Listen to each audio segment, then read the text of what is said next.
20,000 mercenaries are said to be fighting for Russia and Ukraine.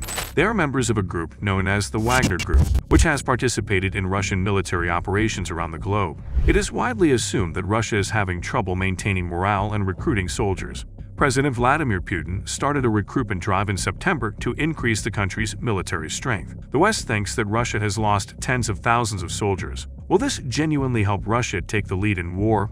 Well, time will tell. There has been a significant change in the Wagner Group's current size and genuine presence in Ukraine. According to UK government officials, the Wagner Group makes up 10% of Russia's forces in Ukraine. The thousands had enlisted them from Russian jails.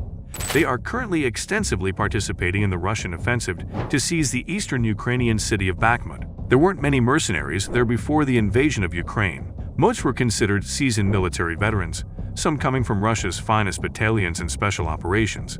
According to Ukrainian troops, Wagner fighters are allegedly ordered into attacks in huge numbers over open terrain, and many have perished. According to UK intelligence experts, the Kremlin had trouble mobilizing enough people to fill the regular army ranks, so it began recruiting heavily.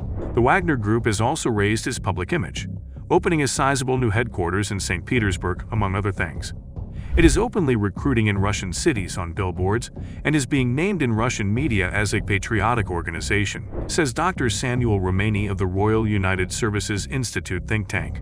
A BBC investigation into the Wagner Group uncovered the alleged involvement of Dmitri Utkin, a former Russian army colonel. He was a veteran of Russia's battles in Chechnya. He is believed to have established Wagner and given it the name Wagner after his previous radio call sign. Yevgeny Prigozhin, a wealthy businessman nicknamed Putin's chef, because he provides meals for the Kremlin, is the current head.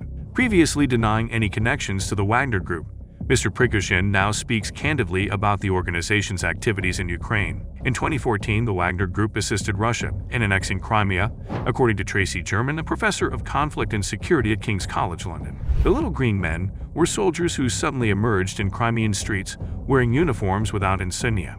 Its mercenaries are thought to be some of the Little Green Men who occupied the region, says Prof. German. After that, over 1,000 mercenaries from the Wagner Group assisted separatist groups in eastern Ukraine that Russia supported in fighting the Ukrainian army. Wagner is believed to have carried out false flag attacks in the weeks before the invasion of Ukraine to provide Russia with justification for attacking. Ukrainian prosecutors suspect 3 Wagner Group mercenaries, along with regular Russian troops, murdered and torturously treated citizens in the vicinity of Kiev in April 2022, according to German intelligence. Following the departure of Russian soldiers from the Kiev region in March 2022, Wagner mercenaries may also have slaughtered residents in Bucha. The EU has slapped sanctions against Wagner mercenaries because the United Nations and the French government accused them of committing rapes and robberies against people in the Central African Republic. According to the U.S. military, in and around Tripoli, the capital of Libya, landmines and other improvised explosive devices were allegedly installed by Wagner mercenaries in 2020. Wagner's presence and influence have only grown as Russia's invasion plans have faltered, stagnated, and encountered obstacles. Wagner was believed to have dispatched a starting force of over 1,000 in March 2022.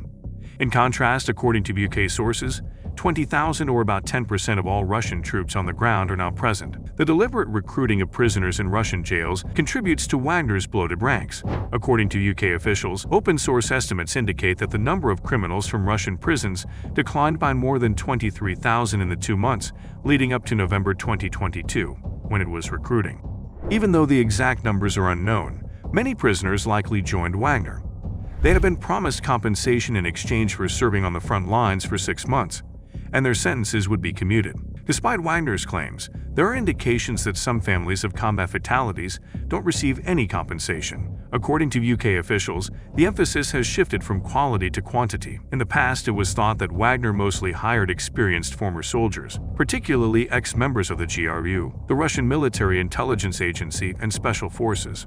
Lieutenant Colonel Dmitri Utkin, the group field commander for Wagner, was a member of the GRU Spetsnaz, Special Ops. However, according to UK authorities, Wagner is currently far from an elite force. Wagner has recently assumed a prominent part in the savage assault on Bakhmut in the eastern Donbas region of Ukraine. Wagner's actions were highlighted in a recent UK Defense Intelligence report. It said Wagner was employing a sizable number of ineffectively trained prisoners, whom it saw as expendable.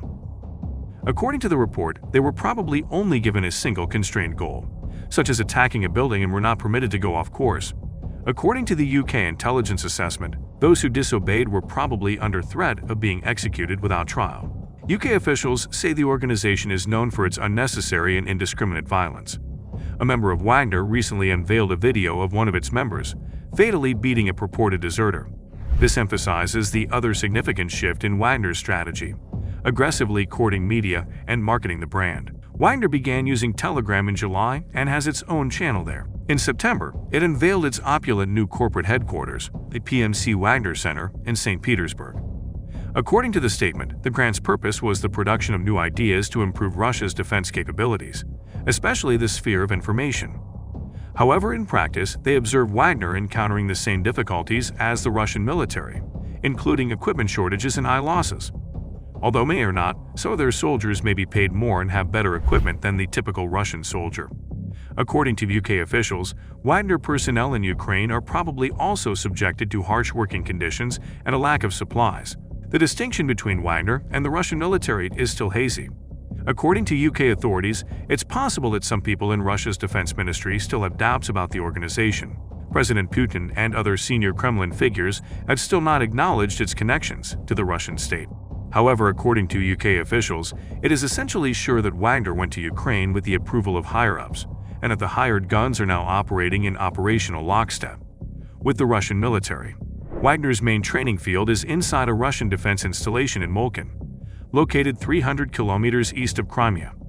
There isn't any proof to date that Russia's Wagner proxy army is any more effective than its own conventional military forces.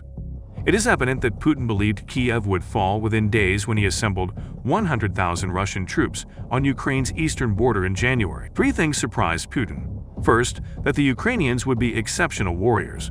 Second, that the West would rally fast behind Ukraine. And third, and perhaps most significantly, that Volodymyr Zelensky would establish himself as a unifying and inspirational figure. The Wagner Group has gained significant traction in Russian media as the traditional Russian army has been forced to retreat due to Ukrainian forces. The Kremlin-controlled media has been striving to glorify these groups with some of Russia's other mercenary organizations, known in the Russian media as private military firms, PMCs, rather than mercenary organizations. All of this has occurred even though PMCs are technically outlawed in Russia. On December 9, Radio France Internationale reported that the Russian RT media organization had produced a 26-minute film titled PMC Wagner, contract with the homeland that extolled the virtues of Wagner's warriors. It stated Prigozhin was gaining weight in the Russian media, and that the image of noble mercenary patriots is necessary for the authorities to draw more and more men into the machine. The Wagner Group is a mysterious and unlawful organization, but it has been located in Mali, the Central African Republic, Syria, Libya, Ukraine, and other places. It is seen as a lethal mercenary fighting group to advance Russia's military objectives globally. We hope you liked the video. Kindly share your comments down below.